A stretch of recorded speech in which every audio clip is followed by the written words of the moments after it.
Elias Monroe believed he knew love. For 5 years, he had built a life with Claire, the kind of woman who loved fiercely and without condition. She was sunlight in a storm, the type who memorized his coffee order and sang quietly while washing dishes. Their love wasn't loud, but it was steady, like the ocean meeting the shore over and over again.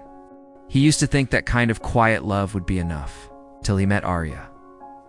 It happened one evening in early spring, at a bookshop tucked between two. Elias was signing copies of his first poetry collection. She wasn't supposed to be there, Aria. She had wandered in with rain in her hair and a look in her eyes like she'd lived 1,000 lives already.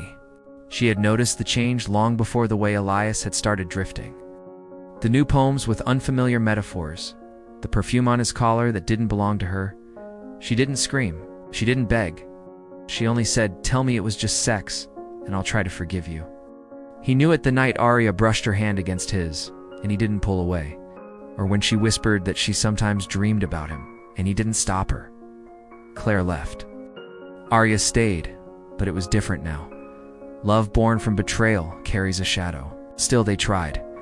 And sometimes when Aria sleeps beside him, she holds his hand too tightly, as if afraid he might disappear too. Aria held him on nights he couldn't sleep, whispered verses to him under candlelight.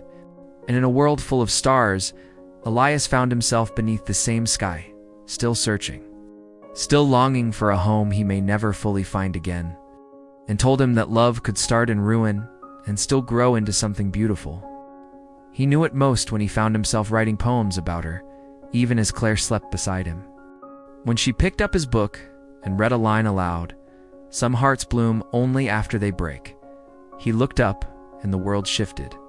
Aria was nothing like Claire. Where Claire was warmth, Aria was fire-sharp-witted, unpredictable, magnetic.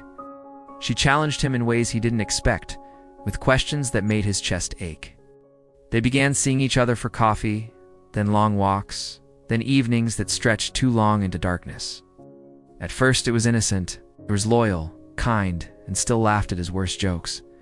But with Aria, he felt seen, not just loved, but understood. She read between his silences, saw the storms he kept behind his eyes, and never asked him to be someone he wasn't. But hearts rarely stay innocent when they beat a little faster in someone else's presence. Elias told himself it wasn't cheating if they had touched butt. He was already unfaithful in every way that mattered. The guilt clawed at him. Claire was everything he had once prayed for. Then came the night everything shattered. It was raining, and Elias found himself on Aria's doorstep, soaked and breathless. Neither of them spoke. She opened the door, and he walked in like he belonged there. Their kiss was slow, desperate like drowning men finding air. It was more than lust. It was hunger for something they had both been missing. That night, their bodies finally said what their words never could. And in the quiet after, Elias cried not because he regretted it, but because he didn't. Claire found out days later. He couldn't.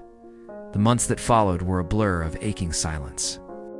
But sometimes, Elias still dreams of Claire, her laughter in the kitchen, the way she tucked her feet under his on cold mornings. Because love isn't always choosing between right and wrong. Sometimes it's choosing the wrong that feels most right.